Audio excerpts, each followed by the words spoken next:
știu ce să zic. Nu cred că sunt pregătit astăzi. Stai liniștit sus, când vei începe să joci, o să vezi, te vei distra de minune. Promite că orice s-ar întâmpla, nu o să te abandonăm. Păi, cred că aș putea să încep. Pregătiți-vă de lucru. 3, 2, Oh, stați să trec și eu și regulile. Taci din gură. Wow! E mai tare decât mi-am imaginat! Cât de reali sunt tipul ăștia doi!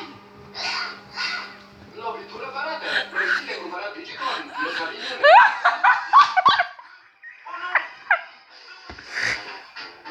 Hai, mă,